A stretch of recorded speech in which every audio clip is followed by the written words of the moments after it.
तो फिर स्टार्ट करते हैं हम अपना आज का टॉपिक। आज हमने स्टार्ट करना है अल्कोहल, ईथर्स एंड फिनोल के बारे में।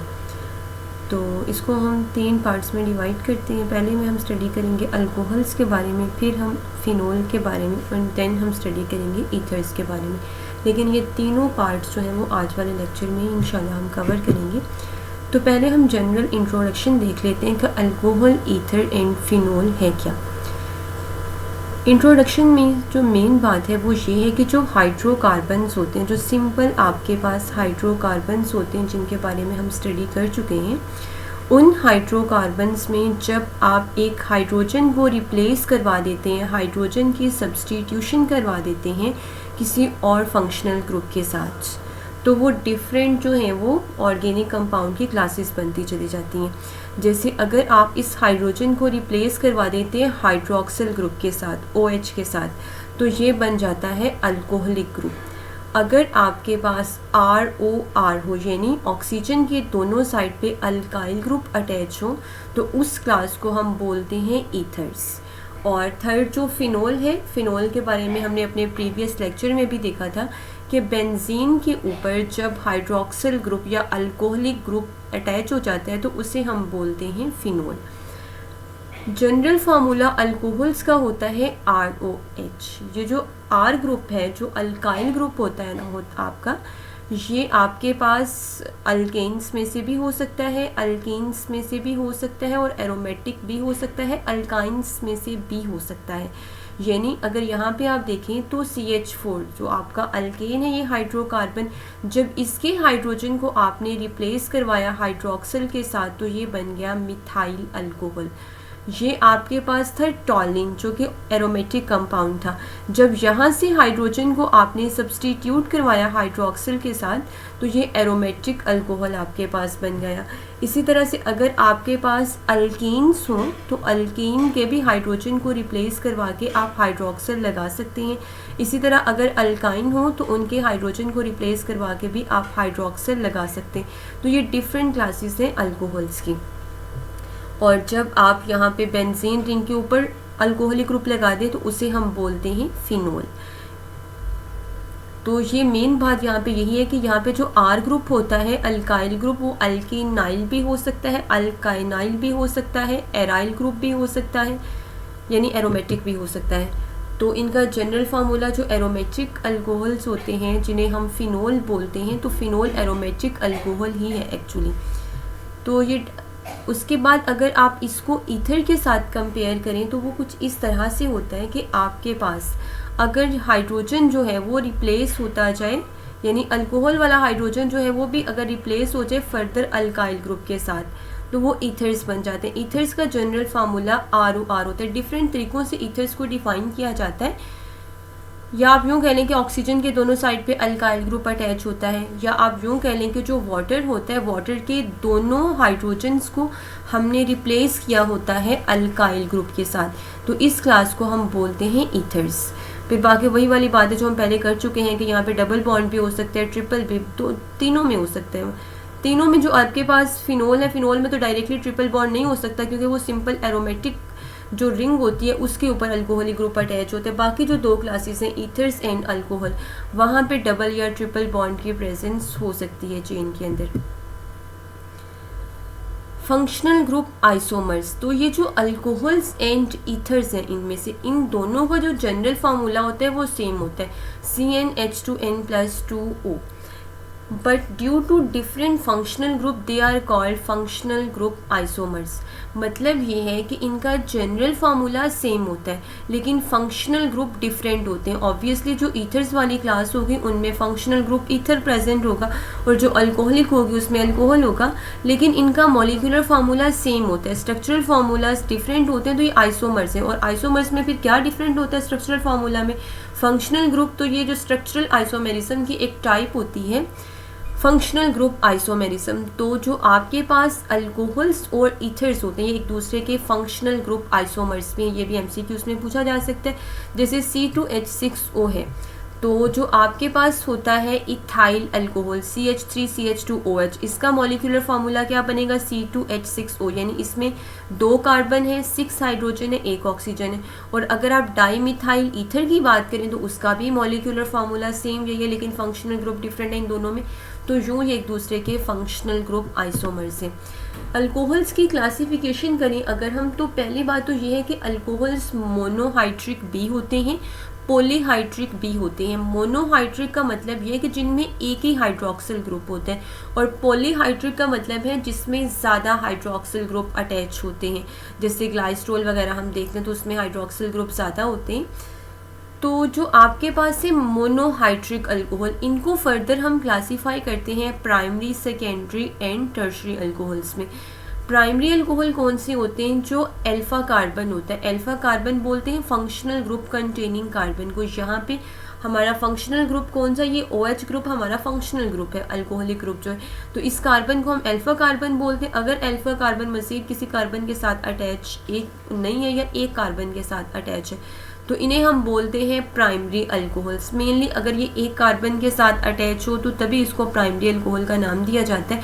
जैसे ये आपके पास एग्जांपल्स हैं डिफरेंट। ये जो R की चेन है ये चाहे जितनी मर्जी लंबी हो जाए, लेकिन उससे हम जैसे यहाँ पे R की जगह पे इथाइल ग्रुप भी हो सकता है, लेकिन उसमें आपने अपने अल्फा कार्बन को देखना है। अल्फा तो डायरेक्टली एक कार्बन के साथ अटैच होगा ना, बाकी तो वो कार्बन नेक्स्ट के साथ अटैच होता जाएगा। फिर अगर आपका अल्फा कार्बन मज़ीद 2 कार्बन्स के साथ अटैच हो तो इन्हें कहते हैं सेकेंडरी अल्कोहल। और अगर आपका अल्फा कार्बन या अल्कोहलिक ग्रुप कंटेनिंग जो कार्बन है मज़ीद 3 कार्बन्स के साथ अटैच हो तो इसे हम बोलते हैं 3 डिग्री अल्कोहल या टर्शरी अल्कोहल्स। फिज़िकल प्रॉपर्टीज़ की बात करें तो अल्कोहलिक कंपाउंड्स में जो OH ग्रुप होता है इसमें का ऑक्सीजन की और जो हाइड्रोजन होता है इनकी इलेक्ट्रोनेगेटिविटी में काफ़ी फ़र्क होता है। ऑक्सीजन की इलेक्ट्रोनेगेटिविटी अप्रॉक्सीमेटली 3.5 होती है, जबकि हाइड्रोजन की 2.1 होती है। तो इस इलेक्ट्रोनेगेटिविटी के फ़र्क की वजह से इनमें पोलर कैरेक्टर इंड्यूस हो जाता है, यानी ऑक्सीजन पे पार्शियल नेगेटिव चार्ज और हाइड्रोजन पे पार्शियल पॉजिटिव चार्ज आ जाता है जब इनमें पोलैरिटी आ जाती है। अब पोलैरिटी की वजह से फिर इनके अंदर और हाइड्रोजन बॉन्डिंग भी हो सकती है, क्योंकि इसमें इलेक्ट्रोनेगेटिव एलिमेंट भी है और हाइड्रोजन भी प्रेजेंट है। तो फिर हाइड्रोजन बॉन्डिंग की वजह से इनकी सॉल्युबिलिटी पे, इनके मेल्टिंग बॉइलिंग पॉइंट्स पे इफेक्ट होता है। The boiling point of alcohol are higher than those of alkanes having approximately equal molecular mass. इस बात का मतलब ये है कि अगर आपके पास 2 कार्बन वाला है सिंपल अल्केन और 2 कार्बन वाला है अल्कोहल, तो जो अल्कोहल होगा उसकी जो बॉइलिंग पॉइंट होंगे वो ज़्यादा होंगे। वो इसीलिए ज़्यादा होंगे कि जो सिंपल अल्केन्स होते हैं वो नॉन पोलर्स होते हैं, उनमें हाइड्रोजन बॉन्डिंग नहीं होती। लेकिन अल्कोहल्स के अंदर चूंकि हाइड्रोजन बॉन्डिंग हो जाती है तो इंटरमॉलिक्यूलर फोर्सेस बढ़ जाती हैं, जिस वजह से फिर इनके बॉइलिंग पॉइंट्स पे भी इफेक्ट होता है, तो ऑब्वियसली वो भी इंक्रीज हो जाते हैं। तो आगे ये आप देख सकते हैं कि इनके अंदर अल्कोहल्स जो होते हैं ना, इनमें आपस में भी हाइड्रोजन बॉन्डिंग होती है, और जब आप इनको वाटर के अंदर डिसॉल्व करवाते हैं, वो आगे हम इनका एक्वस सॉल्यूशन देखेंगे भी, तो ये पानी के साथ भी हाइड्रोजन बॉन्डिंग कर लेते हैं। तो इनमें मतलब आपस में भी हाइड्रोजन बॉन्डिंग होती है, और वाटर मॉलिक्यूल के साथ जब आप इनको सॉल्युबल करवाते हैं तो ये अपनी हाइड्रोजन बॉन्डिंग की वजह से सॉल्युबल भी हो जाते हैं। और उसके बाद linear series of primary alcohols the boiling point increases as the number of carbon atom increases. ये बात हमने सिंपल इंक्रीज होने के साथ साथ इनमें इंटरमॉलिक्यूलर जो डिस्टेंस है वो डिक्रीज हो रहा होता है। जब इंटरमॉलिक्यूलर डिस्टेंस डिक्रीज होता है तो इंटरमॉलिक्यूलर अट्रैक्शन जो होती है वो बढ़ जाती है। जब इंटरमॉलिक्यूलर अट्रैक्शन की जो फोर्सेस हैं वो इंक्रीज हो जाएंगे तो ऑब्वियसली जो इनके बॉइलिंग पॉइंट्स हैं वो भी बढ़ जाएंगे।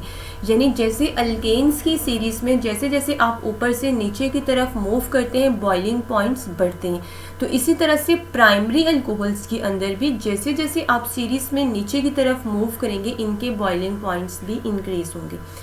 अब अगर आपके पास है सेम नंबर ऑफ कार्बन्स, जैसे जैसे आप होमोलोगस सीरीज में ऊपर से नीचे आते हैं तब तो कार्बन नंबर इंक्रीज होते हैं ना। अगर आपके पास सेम नंबर ऑफ कार्बन के अल्कोहल्स हैं और उनमें एक प्राइमरी अल्कोहल है, एक सेकेंडरी है और एक टर्शरी है। तो जो प्राइमरी वाले होंगे उनके बॉइलिंग पॉइंट्स हायर होंगे, सेकेंडरी वालों के उससे कम होंगे और टर्शरी वालों के उससे कम होंगे, क्योंकि जैसे जैसे अब सेकेंडरी और टर्शरी वो बनेंगे तो उनमें स्टेरिक हिंड्रेंस बढ़ेगी। स्टेरिक हिंड्रेंस बढ़ने से रिपल्जन इंक्रीज होगी, रिपल्जन इंक्रीज होने से अनस्टेबिलिटी बढ़ेगी, जिससे उनके बॉइलिंग पॉइंट्स जो हैं वो कम हो जाएंगे। यानी सीरीज में ऊपर से नीचे आते हुए इंक्रीज होते हैं बॉइलिंग पॉइंट्स, और अगर सेम नंबर ऑफ कार्बन है और एक प्राइमरी अल्कोहल है, एक सेकेंडरी है और एक टर्शरी है, तो वहाँ पे प्राइमरी के ज़्यादा होंगे, फिर सेकेंडरी के और फिर टर्शरी के। उसके बाद है aqueous solution of alcohols. Alcohol को जब आप वाटर के अंदर डिसॉल्व करवा के एक्वस सॉल्यूशन बनाते हैं, एक्वस सॉल्यूशन वो होते हैं जिसमें सॉल्वेंट वाटर आप यूज़ कर रहे होते हैं। तो जैसे ऊपर हमने बात की कि अल्कोहल्स के अंदर हाइड्रोजन बॉन्डिंग की एबिलिटी होती है अपने पोलर कैरेक्टर की वजह से। तो पोलैरिटी की वजह से ये हाइड्रोजन बॉन्डिंग कर लेते हैं वाटर के साथ। अब इस हाइड्रोजन बॉन्डिंग की वजह से ये पानी में हल हो जाते हैं। तो increasing the boiling point and solubility in water with increase in number of hydroxyl group in alcohols. ये हम बात करें फिलहाल जनरली मोनोहाइड्रिक अल्कोहल्स के। तो जो पॉलीहाइड्रिक अल्कोहल्स होते हैं जिनके अंदर हाइड्रोक्सिल ग्रुप ज़्यादा होते हैं, तो जैसे जैसे नंबर ऑफ हाइड्रोक्सिल ग्रुप बढ़ते हैं तो उनकी जो वाटर के अंदर सॉल्युबिलिटी है वो भी उस लिहाज से फिर इंक्रीज होती जाती है। Acidity of alcohols. अल्कोहल जो होते हैं वो स्लाइटली एसिडिक होते हैं, बहुत वीकली एसिडिक होते हैं। सेकेंड वर्ड्स में आप यूँ कह लें। एसिड होता क्या है? एसिड उन स्पीशीज़ को हम बोलते हैं जो अपना प्रोटॉन डोनेट कर देती हैं। अब जब आपके पास ये प्रोटॉन यहाँ से रिमूव होगा, जो अल्कोहल वाला प्रोटॉन है, तो ऑक्सीजन के ऊपर आएगा नेगेटिव चार्ज। और ये वाटर जो है हमें पता है कि एम्फोटेरिक होता है, वो एसिड और बेस दोनों के तौर पे एक्ट कर सकता है। यहाँ पे अल्कोहल ने प्रोटॉन दिया, वाटर ने प्रोटॉन एक्सेप्ट किया। अल्कोहल प्रोटॉन देने के बाद अल्कोक्साइड आयन में कन्वर्ट हो गया। अब यहाँ पे ऑक्सीजन पे आ रहा है नेगेटिव चार्ज। तो जो साथ में अल्काइल ग्रुप अटैच होते हैं, अल्काइल ग्रुप की नेचर होती है इलेक्ट्रॉन डोनेटिंग। अब अगर एक अल्काइल ग्रुप होगा तो जाहिर सी बात है कि इसको इलेक्ट्रॉन डोनेट करेगा, इस पे नेगेटिव चार्ज मज़ीद बढ़ेगा और ये फर्दर अनस्टेबल होगा। अगर ये सेकेंडरी अल्कोहल होता तो इसके साथ डायरेक्टली दो आपके पास कार्बन मज़ीद अटैच हो जाते, तो इससे क्या था कि नेगेटिव चार्ज मज़ीद बढ़ता, अनस्टेबिलिटी मज़ीद बढ़ती। और अगर टर्शरी होता तो फिर तो तीन जो डोनेटिंग ग्रुप थे वो अटैच हो जाने थे। तो इसलिए जो प्राइमरी अल्कोहल्स होते हैं वो ज़्यादा रिएक्टिव होते हैं, क्योंकि उसमें एसिडिक बिहेवियर के लिहाज से वो, इसलिए कि वहाँ पे डोनेटिंग साइट एक ही होती है जो डायरेक्टली डोनेट कर रही होती है इलेक्ट्रॉन ऑक्सीजन को। आपने जो रिजल्टिंग आयन है उसकी स्टेबिलिटी को भी देखना होता है। तो यहाँ पे जो रिजल्टिंग आयन बन रहा है वो अल्कोक्साइड आयन बन रहा है, जहाँ पे ऑलरेडी नेगेटिव चार्ज है। तो इलेक्ट्रॉन डोनेटिंग ग्रुप जो होंगे वो इस नेगेटिव चार्ज को फर्दर अनस्टेबल करेंगे। तो इसलिए यहाँ पे जो प्राइमरी अल्कोहल्स होते हैं वो ज़्यादा एसिडिक होते हैं, फिर सेकेंडरी और देन टर्शरी। अल्कोहल की प्रिपरेशन की बात करें तो आप इनको अल्कीन से बना सकते हैं, कार्बोनिल कंपाउंड से बना सकते हैं, ग्रिग नॉट रिएजेंट से बना सकते हैं, फर्मेंटेशन मेथड से बना सकते हैं। तो अल्कीन्स की बात करें तो जैसे हमने अल्कीन्स के प्रिपरेशन मेथड में कहा था कि अगर अल्कोहल्स हों और हम उनकी डिहाइड्रेशन करवाएं, यानी उनमें से वाटर को रिमूव करवाएं, तो वो अल्कीन्स में कन्वर्ट हो जाते हैं। यहाँ पे अगर हम देखें तो अगर आपके पास अल्कीन हो, आप उसकी हाइड्रोलिसिस करवाएं, हाइड्रेशन करवाएं, आप उसको पानी में ऐड करें, तो वाटर में होता है हाइड्रोजन और हाइड्रोक्सिल। तो एक जब यहाँ से पाई बॉन्ड ब्रेक होगा, ये एडिशन रिएक्शन होगा, एक साइड पे हाइड्रोजन अटैच हो जाएगा और एक साइड पे हाइड्रोक्सिल। लेकिन अगर अनसिमेट्रिकल अल्कीन्स होंगे तो फिर मार्कोनी-कोव्स एडिशन फॉलो होगी। मार्कोनी-कोव्स जो है रूल हम देख चुके हैं कि जो आपके पास नेगेटिव पार्ट होता है वो उस कार्बन के साथ अटैच होता है जिसके पास लीस्ट नंबर ऑफ हाइड्रोजन होते हैं। जैसे यहाँ पे देखें तो डबल बॉन्ड जिन दो कार्बन के दरमियान है, एक के साथ है एक हाइड्रोजन और एक के साथ है दो हाइड्रोजन। तो जो नेगेटिव पार्ट यानी हाइड्रोक्सिल है वो उस कार्बन के साथ अटैच होगा जिसके साथ लीस्ट नंबर ऑफ हाइड्रोजन होंगे। ग्रिग नॉट रिएजेंट से भी आप बना सकते हैं। ग्रिग नॉट रिएजेंट बोलते हैं अल्काइल मैग्नीशियम हैलाइड को। और आपने कार्बोनिल कंपाउंड के साथ रिएक्शन करवा लें, एल्डिहाइड हमने लिया है यहाँ पे, जो ग्रिग नॉट रिएजेंट होते हैं इनकी स्पेशलिटी ये होती है कि इसमें ना कार्बन अटैच होता है मेटल के साथ। ज़्यादातर जो हम कार्बन के रिएक्शंस देखते हैं उनमें कार्बन पे पार्शियल पॉजिटिव चार्ज होते हैं, लेकिन चूंकि यहाँ पे कार्बन मेटल के साथ डायरेक्टली अटैच होते हैं तो मेटल्स तो इलेक्ट्रॉन डोनर्स होते हैं, तो इसलिए ये मेटल इलेक्ट्रॉन डोनेट करता है इस साइड पे भी और इस साइड पे भी। तो इसमें आ जाता है कार्बन पे पार्शियल नेगेटिव चार्ज और रिएक्शन इनिशिएट हमेशा नेगेटिव करवाता है। तो जब कार्बन पे नेगेटिव आ जाता है ये जाके इस कार्बोनिल पे अटैक करता है जिसपे पार्शियल पॉजिटिव चार्ज होते हैं। ये ऑक्सीजन के इलेक्ट्रॉन ऊपर शिफ्ट हो जाते हैं और नेगेटिव बन जाता है। ये MgBr यहाँ से निकलेगा, वो इलेक्ट्रोस्टैटिक इंट्रैक्शन के थ्रू इसके साथ जुड़ जाएगा। आप फर्दर उसकी हाइड्रोलिसिस करवाएंगे तो ये OH बन जाएगा और MgBr के साथ, यानी जो OH ग्रुप है वो इस मैग्नीशियम के साथ अटैच हो जाएगा और जो हाइड्रोजन है वो यहाँ पर ये अल्कोहल में कन्वर्ट हो जाएगा। सेम ये हमने फॉर्मल्डिहाइड यूज़ किया, आप एस्टल्डिहाइड यूज़ करें तो भी एक्जैक्टली यही होगा, सिर्फ ये होगा कि यहाँ पे हमारे पास हाइड्रोजन है तो वहाँ पे एक हाइड्रोजन की जगह पे मिथाइल ग्रुप आ जाएगा। उसके बाद है फर्मेंटेशन मेथड से भी हम बना सकते हैं। फर्मेंटेशन मेथड से आम तौर पे जो प्रिपेयर किया जाता है वो एथानॉल को किया जाता है। This method is extensively used for industrial production of ethanol. Sugar present in molasses is fermented by enzyme invertase. As a result, glucose and fructose are formed. Fermentation जो होता है वो बायोकेमिकल प्रोसेस होता है जिसको इंजाइम जो है वो कैरी करवाते हैं, और इंजाइम जो होते हैं वो हर रिएक्शन के लिए मखसूस होते हैं। यानी अगर एक इंजाइम एक स्पेसिफिक रिएक्शन परफॉर्म करे तो वो उसी रिएक्शन के लिए स्पेसिफिकली है। अगर आप रिएक्शन को फर्दर प्रोसीड करवाएंगे तो नेक्स्ट स्टेप के लिए आपको इंजाइम फिर अलग यूज़ करना पड़ेगा। इंजाइम जो होते हैं वो अपने एक्शन में बड़े स्पेसिफिक होते हैं, बहुत मखसूस होते हैं। और इसके अलावा जो इस तरह के रिएक्शंस होते हैं जहाँ पे इंजाइम्स इन्वॉल्व हों तो फिर उनके लिए आपको स्पेशल कंडीशंस भी देना पड़ती हैं। प्रॉपर टेम्परेचर का ख्याल रखना पड़ता है, प्रॉपर जो pH होती है उसको मेंटेन करना पड़ता है, प्रॉपर एरिएशन प्रोवाइड करना पड़ती है।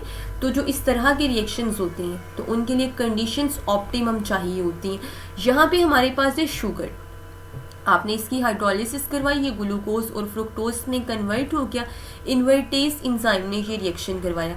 उसके बाद ये जो आपके पास ग्लूकोज या फ्रुक्टोज है आप इसका जाइमेस के साथ इंट्रैक्शन करवाएंगे तो जाइमेस इंजाइम इसको कन्वर्ट कर देता है एथानॉल में और साथ में कार्बन डाइऑक्साइड यहाँ से रिलीज होती है। लेकिन ये जो एथानॉल आपको यहाँ से मिलता है ये हाईली कंसनट्रेटेड नहीं होता बल्कि डाइल्यूट फॉर्म में होता है। फर्दर फिर आप इसको डिफरेंट टेक्निक्स की मदद से कंसनट्रेटेड करते हैं।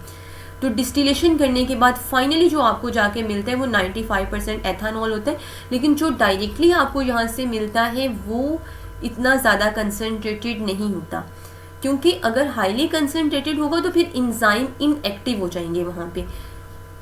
फिर हम फर्दर खुद उसके डिस्टिलेशन करते हैं। डिस्टिलेशन के बाद जो हमें मिक्सचर मिलते हैं वो 95% एथानॉल का और 5% वाटर का होता है। जो प्योर एथानॉल होता है ये कलरलेस लिक्विड होता है, इसका बॉइलिंग पॉइंट 351 केल्विन होता है। ये सॉल्वेंट के तौर पे यूज़ किया जाता है और बहुत सारे ऑर्गेनिक कंपाउंड को बनाने के लिए, इसके अलावा ड्रिंकिंग पर्पस के लिए भी इसी एथानॉल को यूज़ किया जाता है। अगर आप इसके अंदर थोड़ा सा या 10% अप्रॉक्सीमेटली मेथानॉल ऐड कर दें तो वो इस एथानॉल की एक्टिविटी को डीनेचर कर देता है। फिर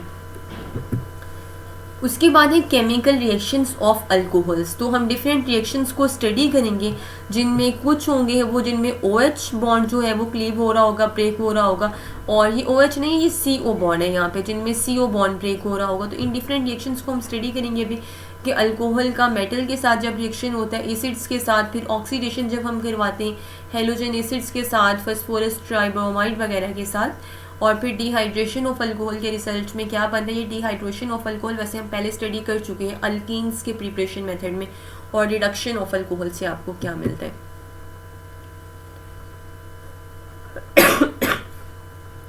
तो जब आपके पास बॉन्ड ब्रेक होता है carbon oxygen, carbon oxygen bond break होगा तो ऑब्वियसली ऑक्सीजन की इलेक्ट्रोनेगेटिविटी ज़्यादा होती है, इलेक्ट्रॉन जो ये हेटेरोलाइटिक ब्रेकेज होता है यहाँ पे, तो इलेक्ट्रॉन तो ऑक्सीजन को मिल जाएंगे तो कार्बन पे आएगा पॉजिटिव चार्ज। अब पॉजिटिव चार्ज पे न्यूक्लियोफाइल ही अटैक कर सकता है, न्यूक्लियस लविंग स्पीशीज़ जो होती हैं।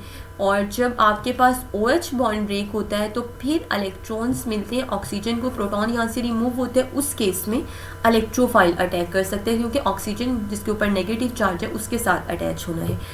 अब जो ऑर्डर ऑफ रिएक्टिविटी होता है, जब CO बॉन्ड ब्रेक होता है तब टर्शरी अल्कोहल ज़्यादा रिएक्टिव होते हैं, फिर सेकेंडरी और फिर प्राइमरी। और जब आपके पास OH बॉन्ड ब्रेक होते हैं तो फिर आपके पास प्राइमरी ज़्यादा होते हैं, फिर सेकेंडरी और टर्शरी। तो ऐसा क्यों है? जब आपके पास बॉन्ड ब्रेक होता है CO, यहाँ से जब बॉन्ड ब्रेक होता है तो उस केस में कार्बन के ऊपर आता है पॉजिटिव चार्ज। तो जो टर्शरी अल्कोहल होगा उसके साथ जाहिर सी बात है 3 अल्काइल ग्रुप इस कार्बन के साथ डायरेक्टली अटैच होंगे। अल्काइल की नेचर इलेक्ट्रॉन डोनेटिंग होती है, वो इसको इलेक्ट्रॉन डोनेट करेंगे तो इसका जो पॉजिटिव चार्ज है वो स्टेबल हो जाएगा। तो पहले भी हमने ऊपर ये बात की कि रिएक्टिविटी जो होती है वो रिजल्टिंग आयन की स्टेबिलिटी पे भी डिपेंड कर रही होती है। तो अगर रिजल्टिंग आयन स्टेबल होगा तो ही वो हैप्पीली रिएक्शन शो करवाएंगे। तो जब यहाँ से बॉन्ड ब्रेक होता है तो टर्शरी के साथ चूंकि 3 डोनेटिंग साइट्स होती हैं तो उसका पॉजिटिव चार्ज जो है वो ज़्यादा स्टेबल हो जाता है एज़ कम्पेयर टू सेकेंडरी जिसके साथ 2 डायरेक्टली मज़ीद कार्बन अटैच होते हैं और प्राइमरी में तो एक ही डायरेक्टली अटैच होता है। तो फिर वहाँ पे डोनेटिंग जो होती है, डोनेशन जो हो रही होती है इलेक्ट्रॉन्स की, वो कम हो रही होती है। लेकिन अगर हम यहाँ पे देखें तो ऑक्सीजन पे आ रहा है नेगेटिव चार्ज। अब ऑलरेडी नेगेटिव चार्ज है, डोनेटिंग ग्रुप मज़ीद इलेक्ट्रॉन डोनेट करेंगे तो नेगेटिव चार्ज मज़ीद बढ़ जाएगा, तो फिर वो अनस्टेबल उतना ही ज़्यादा हो जाएगा। इसलिए जब यहाँ से बॉन्ड ब्रेक होता है, जब ऑक्सीजन पे नेगेटिव चार्ज आता है तब प्राइमरी वाले ज़्यादा स्टेबल होते हैं जो रिजल्टिंग आयन होते हैं, तो उस लिहाज से उनकी रिएक्टिविटी भी फिर ज़्यादा होती है, फिर सेकेंडरी एंड देन टर्शरी। तो हम पहले देख लेते हैं जिनमें OH बॉन्ड ब्रेक होता है। तो मेटल्स के साथ बड़ा सिंपल सा रिएक्शन है वाटर का, अगर हम मेटल के साथ करवाएं तो हमें पता है कि मेटल्स के हम हाइड्रोलिसिस करवाते हैं तो बेसिस फॉर्मेशन हो रही होती है, अल्कलीस की फॉर्मेशन हो रही होती है, हाइड्रोजन गैस इवॉल्व होती है। ये आपके पास है मेथानॉल। जब आप सोडियम मेटल के साथ इसको ट्रीट करवाते हैं, यहाँ से हाइड्रोजन रिप्लेस हो जाता है। इलेक्ट्रोकेमिकल सीरीज़ के मुताबिक सोडियम की इलेक्ट्रॉन डोनेटिंग टेंडेंसी हाइड्रोजन से ज़्यादा होती है, तो सोडियम हाइड्रोजन को रिप्लेस करवा देता है, ये सोडियम मिथॉक्साइड बन जाता है, हाइड्रोजन यहाँ से गैशियस फॉर्म में निकल जाता है। सेम अगर मैग्नीशियम मेटल के साथ करवाओगे तो मैग्नीशियम इथॉक्साइड बन जाएगा। उसके बाद है एसिड के साथ। अल्कोहल और एसिड का मशहूर ज़माना रिएक्शन एस्टेरिफिकेशन। जब एस्टर्स की फॉर्मेशन हो रही होती है तो उस दौरान भी यही होता है कि आपका जो अल्कोहल होता है यहाँ से निकलता है हाइड्रोजन और एसिड से निकलता है हाइड्रोक्सल, ये मिलके बना देते हैं वाटर और एज अ रिजल्ट एस्टर्स की फॉर्मेशन होती है। ये मेथानॉल ले लें आप, बेंजोइक एसिड के साथ करवा लें तो मिथाइल बेंजोइट बन जाएगा, और अगर आप एथानॉल ले लें तो और आपके पास एस्टिक एसिड हो तो इथाइल एथानोएट बन जाएगा, जिसे हम इथाइल एसीटेट भी बोलते हैं। बड़ा सिंपल सा रिएक्शन है कि ये हाइड्रोक्सिल और हाइड्रोजन मिलके वाटर बना देंगे, बाकी ये पूरे का पूरा ग्रुप आके इसके साथ अटैच हो जाएगा। तो इस दौरान भी जो बॉन्ड ब्रेक हो रहा होता है अल्कोहल में, वो ऑक्सीजन हाइड्रोजन के दरमियान से हो रहा होता है। ऑक्सीडेशन का जनरल ट्रेंड ये होता है कि जब आप अल्केन्स की ऑक्सीडेशन करवाते हैं किसी भी ऑक्सीडाइजिंग एजेंट के साथ, वो अल्कोहल्स में कन्वर्ट होते हैं। जब आप अल्कोहल्स की करवाते हैं वो कार्बोनिल कंपाउंड यानी एल्डिहाइड कीटोन में कन्वर्ट होते हैं, और जब आप एल्डिहाइड कीटोन्स की ऑक्सीडेशन करवाते हो वो एसिड्स में कन्वर्ट होते हैं, और जब आप रिडक्शन करवाते हो तो यही पूरा ट्रेंड रिवर्स हो जाता है। यानी एसिड्स की अगर आप रिडक्शन करवाते हैं तो वो कार्बोनिल कंपाउंड में कन्वर्ट होंगे, कार्बोनिल कंपाउंड की आप रिडक्शन करवाते हैं तो वो अल्कोहल्स में कन्वर्ट होंगे, और अल्कोहल्स की आप रिडक्शन करवाते हैं तो वो अल्केन्स में कन्वर्ट होंगे। ऑक्सीडेशन ऑफ अल्कोहल, तो अभी हमने ऊपर बात की कि जब हम अल्कोहल्स की ऑक्सीडेशन करवाते हैं तो ये हमें किस में कन्वर्ट हो जाते हैं, कार्बोनिल कंपाउंड यानी एल्डिहाइड कीटोन्स में। तो जो प्राइमरी अल्कोहल होते हैं उनकी आपने ऑक्सीडेशन करवाई, पोटाशियम पर मैंगनेट वगैरह आपने यूज़ की, यानी कोई भी ऑक्सीडाइजिंग एजेंट हम ले रहे होते हैं, क्रोमिक एसिड वगैरह भी यूज़ कर सकते हैं आप। तो एज अ रिजल्ट अल्कोहल की ऑक्सीडेशन हो गई तो ये एल्डिहाइड में कन्वर्ट हो जाएगा, एल्डिहाइड की ऑक्सीडेशन हो गई तो वो एसिड में कन्वर्ट हो जाएगा। तो जितने कार्बन वाला अल्कोहल होगा जाहिर सी बात है उतने कार्बन वाला एल्डिहाइड बनेगा, उतने कार्बन वाला एसिड बन जाएगा। बड़ा सिंपल सा ये रिएक्शन है। तो नेक्स्ट आपके पास ये अल्कोहल है, उसकी आपने ऑक्सीडेशन करवाई तो आपके पास अल्टीमेटली जो है वो एसिड की फॉर्मेशन हो जाती है। यानी बनता पहले वही है कि अल्कोहल से कार्बोनिल कंपाउंड से एसिड, लेकिन डायरेक्टली भी आप करवा सकते हैं क्योंकि यहाँ पे हम मैकेनिज्म नहीं देख रहे, सिंपल रिएक्शन देख रहे हैं। तो उसके बाद अगर सेकेंडरी अल्कोहल है, ये तो वैसे प्राइमरी है, तो इसके लिहाज से भी आप फिर प्रोडक्ट पे इफ़ेक्ट होता है थोड़ा सा कि आपके पास कंडीशन थोड़ी सी आपको चेंज करना पड़ती है प्राइमरी, सेकेंडरी और टर्शरी के लिहाज से। ये है आपके पास प्राइमरी अल्कोहल। इस प्राइमरी अल्कोहल की जब आपने ऑक्सीडेशन करवाई, एल्डिहाइड बना। अगर आपके पास ब्यूटेन 1 ओल है, ब्यूटानॉल जो होता है, तो आपके पास ब्यूटानल बन जाएगा। हम ऑल और अल में फ़र्क ये होता है कि जिनके आखिर में ऑल आता है वो अल्कोहल्स होते हैं, और जिनके आखिर में अल आता है AL, वो एल्डिहाइड्स होते हैं। तो इसी तरह से जितने कार्बन वाला अल्कोहल होगा उतने कार्बन वाला, सिंपल सी बात है कि आपका एल्डिहाइड बन जाएगा। सेकेंडरी अल्कोहल्स हों तो आपके पास कीटोन्स की फॉर्मेशन होती है। ये MCQs में पूछा जा सकता है कि जो प्राइमरी अल्कोहल्स होते हैं, प्राइमरी अल्कोहल्स के रिसल्ट में आपको एल्डिहाइड्स मिले हैं। जो सेकेंडरी अल्कोहल हैं जैसे ये हैं, तो यहाँ पे आपको कीटोन्स मिलते हैं। यहाँ से हाइड्रोजन निकलेगा, यहाँ से हाइड्रोजन, तो अब जब इस कार्बन का बॉन्ड कम होगा ऑक्सीजन का, तो इनके दरमियान डबल बॉन्ड बन जाता है, ऑक्सीडेशन होते हैं इस हाइड्रोजन के, तो ये वाटर में कन्वर्ट हो जाता है। तो एज अ रिजल्ट अल्टीमेटली आपको कीटोन यहाँ से मिल गया। इस तरह से ये आपके पास है सेकेंडरी अल्कोहल, तो इसके रिजल्ट में भी आपको कीटोन मिल गया। और अगर आपके पास है साइक्लोहेक्सानॉल, तो इसकी आपके पास अगर होती है ऑक्सीडेशन को, इसके रिजल्ट में भी आपको कीटोन ही मिलेगा, वो साइक्लिक कीटोन मिल जाएगा।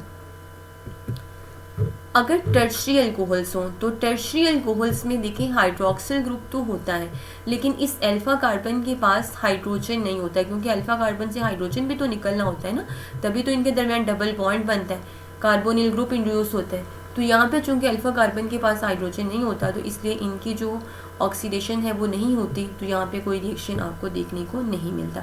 यानी जब प्राइमरी अल्कोहल की ऑक्सीडेशन आप करवाते हैं तो आपको एल्डिहाइड्स मिलते हैं, जब सेकेंडरी की करवाते हैं आपको कीटोन्स मिलते हैं, जब आप टर्शरी की करवाते हैं तो वहाँ पे रिएक्शन नहीं होता। उसके बाद है डिहाइड्रेशन ऑफ अल्कोहल्स। जब आप अल्कोहल्स की डिहाइड्रेशन करवाते हैं तो एज अ रिजल्ट अल्कीन्स की फॉर्मेशन होती है। तो ये आपके पास है अल्कोहल, कोई भी जनरल अल्कोहल आप ले लें, आपने कंसनट्रेटेड सल्फ्यूरिक एसिड या फास्फोरिक एसिड जो है एज अ डिहाइड्रेटिंग एजेंट आप यूज़ करते हैं, एक जगह से हाइड्रोक्सिल और हाइड्रोजन रिप्लेस होते हैं और डबल बॉन्ड की फॉर्मेशन हो जाती है यहाँ पे। तो यहाँ पे भी कंडीशन में फ़र्क होता है कि अगर आपके पास प्राइमरी अल्कोहल हो तो आपको देना पड़ता है टेम्परेचर अप्रॉक्सीमेटली 473 केल्विन तक का। अगर आपके पास सेकेंडरी अल्कोहल हो तो वहाँ पे आपको 440 केल्विन तक का टेम्परेचर प्रोवाइड करना पड़ता है। बाकी प्रोडक्ट पे इफेक्ट नहीं होता, बनेगा अल्कीन ही, क्योंकि सारी सी बातें हाइड्रोजन और हाइड्रोक्सिल रिमूव होंगे, डिहाइड्रेशन हो जाएगी और दो एडजेसेंट कार्बन जिनकी बॉन्ड्स कम हो रहे हैं उनके दरमियान डबल बॉन्ड की फॉर्मेशन हो जाएगी। इसी तरह से ट्रिपल के केस में भी आपके पास अल्केन्स ही बनते हैं। उसके बाद रिडक्शन ऑफ अल्कोहल्स, तो जैसे ऊपर भी हमने बात की थी कि अल्कोहल्स की अगर हम ऑक्सीडेशन करवाते हैं तो कार्बोनिल कंपाउंड्स बनते हैं, रिडक्शन करवाएंगे तो वही रिएक्शन रिवर्स हो जाएगा और अल्केन्स की फॉर्मेशन होगी।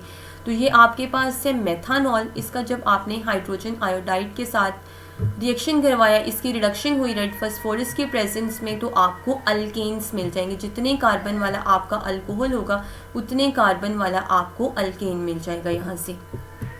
उसके बाद है reaction involving cleavage of CO bond, alcohol with halogen acid. जब आप हेलोजन एसिड के साथ रिएक्शन करवाते हैं इनका, तो अल्काइल हेलाइड्स की फॉर्मेशन होती है।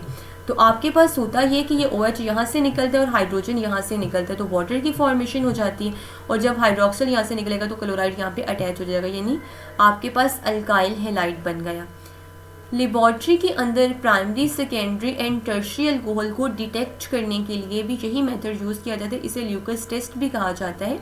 इसमें आप करते ये हैं कि आपने अल्कोहल लेना होता है, HCl के प्रेजेंस में एनहाइड्रस जिंक क्लोराइड आप उसमें ऐड करते हैं। जो अल्काइल हेलाइड बनते हैं, अल्काइल हेलाइड की नेचर जो होती है वो ऑयली होती है, तो उस ऑयली लेयर से आपको अंदाज़ा होता है कि आपका जो अल्कोहल है वो प्राइमरी है, सेकेंडरी है या टर्शियरी है। क्योंकि जो प्राइमरी अल्कोहल्स होते हैं उनमें जब आप ये रिएक्शन करवाते हैं, HCl ऐड करते हैं जिंक क्लोराइड के साथ, तो जो ऑयली लेयर है यानी जो अल्काइल हैलाइड की फॉर्मेशन है वो तब तक नहीं होती जब तक आप उसको हीट नहीं करते।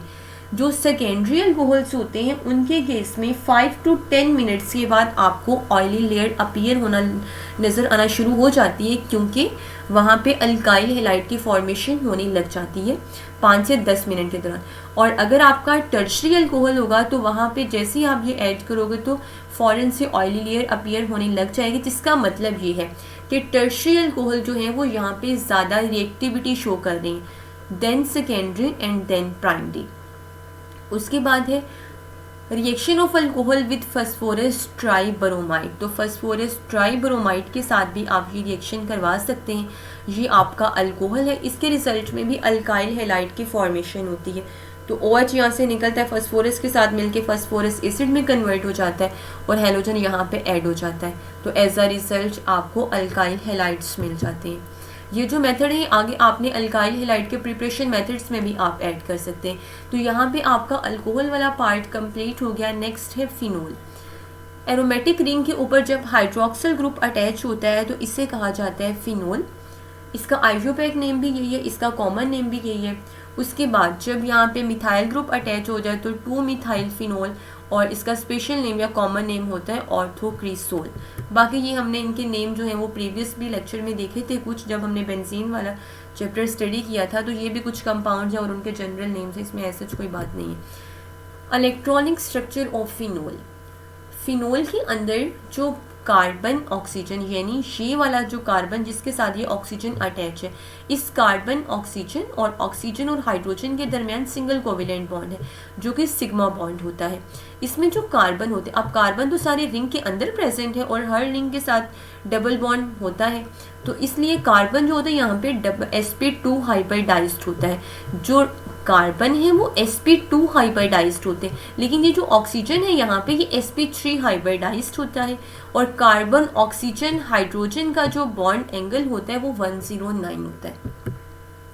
फिजिकल प्रॉपर्टीज ऑफ फिनोल की बात करें तो फिनोल में हाइड्रोक्सिल ग्रुप जो होता है वो एरोमेटिक रिंग के साथ अटैच होता है। ये लिक्विड स्टेट में होता है। इसमें इंटरमोलिक्यूलर हाइड्रोजन बॉन्डिंग भी होती है, यानी इनके मॉलिक्यूल, जैसे हमने कहा था ना कि अल्कोहल के मॉलिक्यूल आपस में हाइड्रोजन बॉन्डिंग कर लेते हैं, इस तरह से फिनोल के मॉलिक्यूल भी आपस में हाइड्रोजन बॉन्डिंग कर लेते हैं। और जब आप इनको वाटर में डिसॉल्व करवाते हैं तो वैसे जो होते हैं बेंजीन पानी के अंदर हल नहीं होता, लेकिन जो फिनोल है वो थोड़ा बहुत पानी में सॉल्युबल होता है ड्यू टू हाइड्रोजन बॉन्डिंग, क्योंकि वो वाटर के साथ हाइड्रोजन बॉन्डिंग कर लेता है। तो इसके भी काफ़ी प्रॉपर्टीज़ पे इफेक्ट होता है इस हाइड्रोजन बॉन्डिंग का, और हाइड्रोजन बॉन्डिंग की वजह से इनके फिर बॉइलिंग पॉइंट्स वगैरह पे इफेक्ट भी होता है।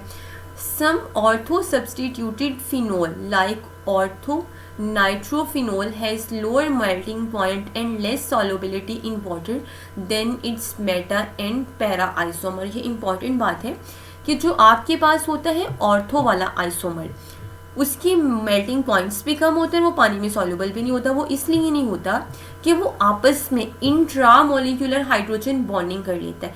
अब इंट्रामोलिक्यूलर हाइड्रोजन बॉन्डिंग की वजह से वो वाटर के साथ हाइड्रोजन बॉन्डिंग नहीं कर पाता, जिस वजह से फिर इन प्रॉपर्टीज़ पे इफेक्ट होता है। जैसे ये आपके पास है ऑर्थो वाला, तो इसने म्यूचुअली हाइड्रोजन बॉन्ड बना लिया है, इंट्रामोलिक्यूलर हाइड्रोजन बॉन्ड, जबकि बाकी जो है वो वाटर के साथ हाइड्रोजन बॉन्डिंग करते हैं, इसलिए वो पानी में हल हो जाते हैं, चाहे वो मेटा वाला है फिर चाहे वो पैरा वाला है।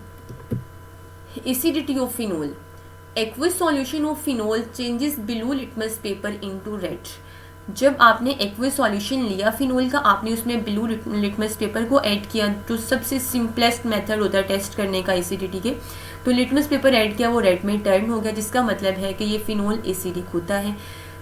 जब आपने फिर इसका सोडियम हाइड्रोक्साइड के साथ ट्रीटमेंट करवाया तो इसका रिएक्शन हो गया, एज अ रिजल्ट आपको सॉल्ट मिला। तो इसका मतलब था कि ये अगर बेस के साथ रिएक्शन कर रहा है तो जाहिर सी बात है इसका एसिडिक करेक्टर होगा। लेकिन जब आप सोडियम कार्बोनेट वगैरह के साथ करवाते हैं तो सोडियम कार्बोनेट के साथ करवाने का मकसद ये होता है कि अगर कार्बन डाइऑक्साइड गैस इवॉल्व हो तो इसका मतलब होता है कि आपका जो कंपाउंड है वो एसिडिक है। अगर कार्बन डाइऑक्साइड इवॉल्व ना हो तो इसका मतलब है कि वो एसिडिक नहीं होता। लेकिन ये स्ट्रॉन्ग एसिड्स आमतौर पर जो है वो सोडियम कार्बोनेट के साथ रिएक्ट करते हैं। फिनोल एसिड तो होता है लेकिन स्ट्रॉन्ग एसिड नहीं होता। तो जब आप इसकी हाइड्रोलिसिस करवाते हैं, यहाँ से वाटर के प्रोटॉन को पिक करता है, हाइड्रोनियम आयन बन जाता है, ऑक्सीजन पे आ जाता है नेगेटिव चार्ज, तो फिनॉक्साइड आयन की फॉर्मेशन होती है। यहाँ पे ऊपर हमने कहा था कि जब अल्कोहल प्रोटॉन डोनेट करता है तो अल्कोक्साइड आयन की फॉर्मेशन होती है। अब फिर हमारे माइंड में क्वेश्चन आता है कि इनमें से ज़्यादा एसिडिक कौन होगा, अल्कोक्साइड आयन या फिनॉक्साइड आयन। तो अब वो डिपेंड करता है कि उनकी रिजल्टिंग स्टेबिलिटी पे, कि रिजल्टिंगली कौन सा आयन जो है वो ज़्यादा स्टेबल है, अल्कोक्साइड या फिनॉक्साइड। तो जो आपके पास फिनॉक्साइड होता है, इसमें जो नेगेटिव चार्ज होता है वो डीलोकलाइज्ड होता है, वो रिंग में मूव करता रहता है। अब इसके ये 5 कंट्रीब्यूटिंग स्ट्रक्चर बन जाते हैं जिसमें ये नेगेटिव चार्ज डीलोकलाइज्ड होता है। तो अब ऑब्वियसली 5 कंट्रीब्यूटिंग स्ट्रक्चर बन रहे हैं, नेगेटिव चार्ज डीलोकलाइज्ड है, तो ये ज़्यादा स्टेबल हो जाता है।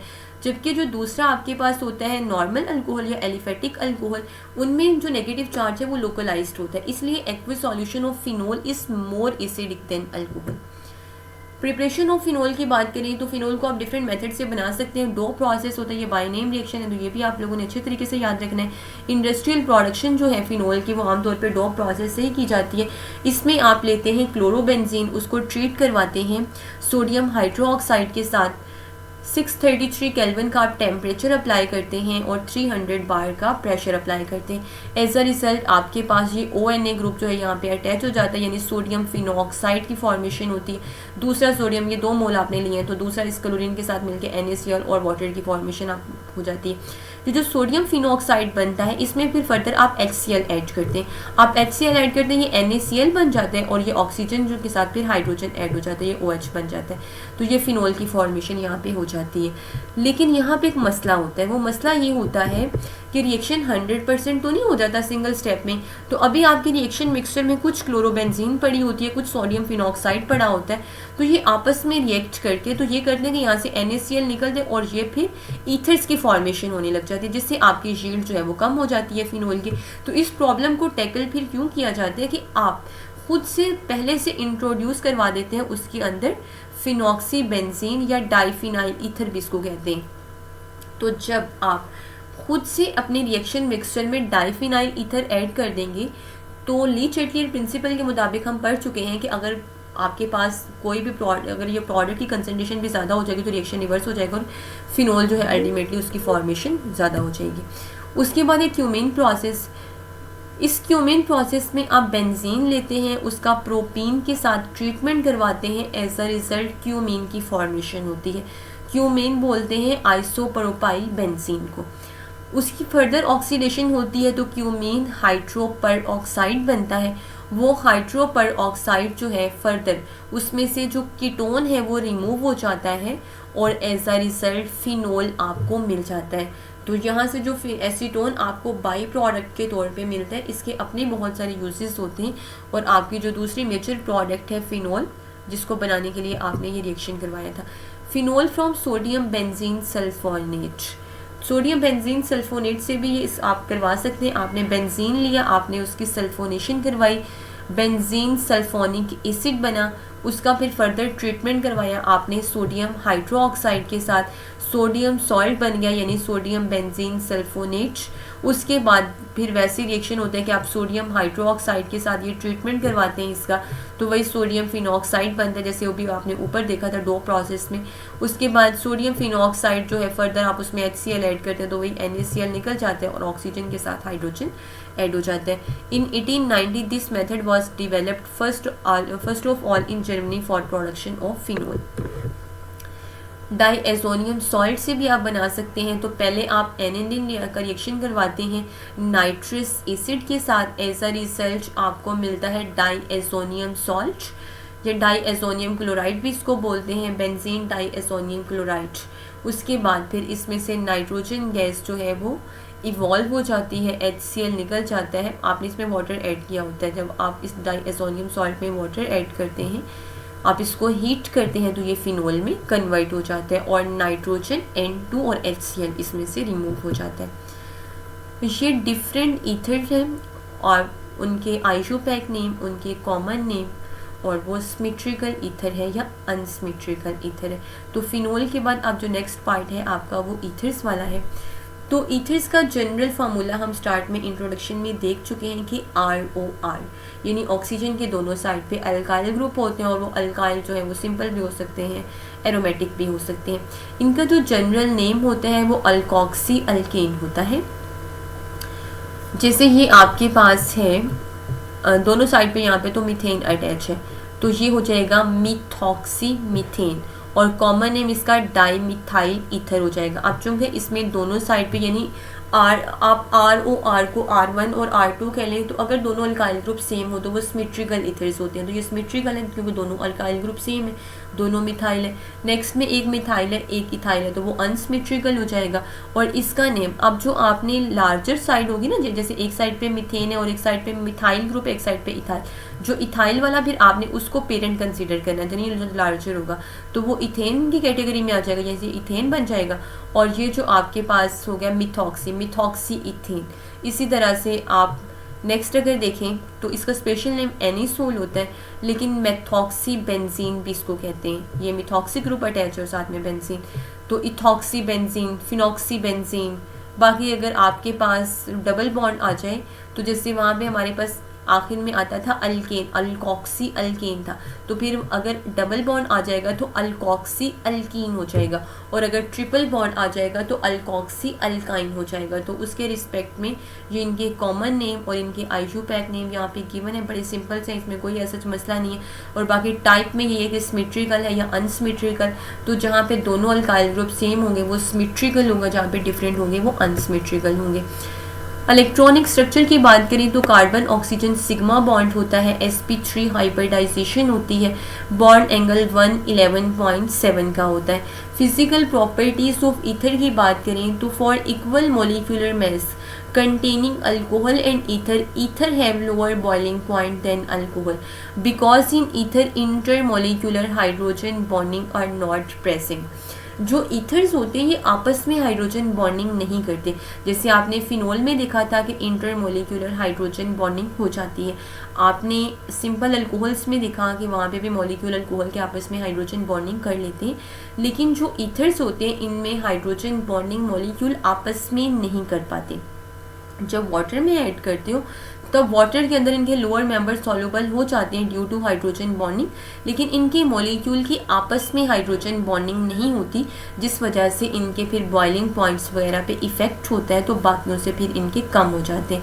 यानी अगर आपके पास 2 कार्बन वाला ईथर है और 2 कार्बन वाला अल्कोहल है, तो अल्कोहल में चूंकि हाइड्रोजन बॉन्डिंग होगी तो उसके बॉइलिंग पॉइंट हायर होंगे एज कम्पेयर टू ईथर। जब वाटर में आप इनको डालते हो तो इनके लोअर मेंबर्स पानी में सॉल्युबल हो जाते हैं हाइड्रोजन बॉन्डिंग की वजह से, लेकिन जैसे जैसे चेन लेंथ इंक्रीज होती है तो इनकी हाइड्रोजन बॉन्डिंग की एबिलिटी डिमिनिश हो जाती है। प्रिपरेशन की बात करें तो आप डिहाइड्रेशन ऑफ अल्कोहल से भी बना सकते हैं। पहले हमने बात की थी कि अगर हम अल्कोहल लें, हम उसकी डिहाइड्रेशन करवाएं, हमारे पास अल्कीन्स बनते हैं, बिल्कुल बनते हैं। जब आपने 443 केल्विन का टेम्परेचर अप्लाई किया था और H2SO4 भी आपने एक्सेस में लिया था, अब अगर आप H2SO4 की जो कंसनट्रेशन है वो कम कर देते हैं और इसके अलावा टेम्परेचर कम कर देते हैं, तो फिर डिहाइड्रेशन इस तरह से होती है कि आपके पास ये 2 मॉलिक्यूल हैं इथाइल अल्कोहल के, तो एक साइड से OH निकलता है और दूसरी साइड से हाइड्रोजन, ये मिलके वाटर बना देते हैं और बाकी ये आपके पास इथेन बन जाएगा, ये आपके पास ईथर बन जाएगा। यानी ये आपके पास बचेगा CH3CH2, एक का ये बचेगा और दूसरे का CH3CH2O बचेगा, क्योंकि एक से हाइड्रोक्सिल ग्रुप निकलेगा और एक से हाइड्रोजन निकलेगा, तो एज अ रिजल्ट ये आपको ईथर्स यहाँ से मिल जाएंगे। उसके बाद विलियमसन सिंथेसिस, ये भी बाय नेम है, ये भी इंपॉर्टेंट है। तो विलियमसन सिंथेसिस जो इंग्लिश केमिस्ट थे अलेक्जेंडर विलियमसन, इन्होंने डिस्कवर किया था ईथर्स को बनाने का एक नया तरीका। वो इन्होंने ये किया कि सोडियम अल्कोक्साइड आपने लेना है, उसका आपने अल्काइल हैलाइड के साथ रिएक्शन करवा देना है, एज अ रिजल्ट ये NaX बन जाएगा और जब यहाँ से सोडियम निकलेगा तो ये अल्काइल ग्रुप यहाँ पे अटैच हो जाएगा, तो ये अनसिमेट्रिकल ईथर की फॉर्मेशन हो गई यहाँ से। तो आगे एग्जाम्पल है आपके पास कि ये आपके पास सोडियम मेटल जो थी वो सोडियम ब्रोमाइड बन गया और अल्काइल ग्रुप यहाँ पे अटैच हो गया। उसके बाद एरोमेटिक जो होते हैं, जैसे फिनोल जो है, फिनोल का भी अगर आप ट्रीटमेंट करवाएंगे तो उससे एरोमेटिक अल्कोहल्स भी आपको मिल जाएंगे, यानी फिनोल जिसे हम बोलते हैं। तो उसमें आपने फिनोल लिया, आपने NaOH के साथ आपने इसका रिएक्शन करवाया, एज अ रिजल्ट पहले स्टेप में वही होगा कि सोडियम मेटल यहाँ पे अटैच होगी, डिहाइड्रेशन होगी, वाटर निकल जाएगा। अगले स्टेप में अल्काइल हेलाइड ऐड करोगे तो ये NaX बन जाएगा और R ग्रुप यहाँ पे, तो ये आपके पास एरोमेटिक ईथर्स की फॉर्मेशन हो जाएगी, अल्कोहल की नहीं। अल्कोहल जो होता है आपके पास एरोमेटिक अल्कोहल फिनोल, उस फिनोल से आप एरोमेटिक ईथर्स बना सकते हैं इस मेथड को यूज़ करते हुए। केमिकल रिएक्शंस की बात करें तो reaction involving cleavage of CO bond. CO bond जब क्लीव होता है, जैसे आपने डाइल्यूट एसिड के साथ रिएक्शन करवाया, ऊपर अभी ये हम काम करके आए हैं अभी, तब हमने कहा था कि अगर हम अल्कोहल्स की डिहाइड्रेशन करवाएं तो ईथर्स बनते, तो अगर आप ईथर्स के हाइड्रेशन करवाएंगे तो वही रिएक्शन रिवर्स भी हो जाएगा आपको, लेकिन हीट देना पड़ेगी और यहाँ से दोबारा से अल्कोहल्स आपको मिल जाएंगे। यानी ईथर्स की अगर आप हाइड्रेशन करवाएंगे तो एज अ रिजल्ट आपको अल्कोहल्स मिल सकते हैं। जैसे आपने अल्कोहल से ईथर बनाए थे तो ईथर से भी आप अल्कोहल बना सकते हैं। हाइड्रोजन ब्रोमाइड के साथ जब आप इसका रिएक्शन करवाते हैं तो as a result alkyl halides की फॉर्मेशन हो जाती है। तो इसमें भी यही होता है कि ये जो हाइड्रोजन होते हैं ये ऑक्सीजन के साथ मिलके वाटर बना देते हैं, बाकी जो दोनों अल्काइल ग्रुप होते हैं मतलब दोनों साइड के, वो ब्रोमीन के साथ मिलके या जो भी आपने हेलोजन यूज़ किया होता है उसके साथ मिलके अल्काइल हेलाइड की फॉर्मेशन कर लेते हैं। Electrophilic substitution reaction occurring in aromatic ring. अब ये आपके पास है एरोमेटिक ईथर्स, एनिसोल। इस एनिसोल के अंदर सारे आप रिएक्शंस वो करवा सकते हैं जो आपने बेंजीन के पढ़े थे, क्योंकि ये भी एरोमेटिक कंपाउंड है।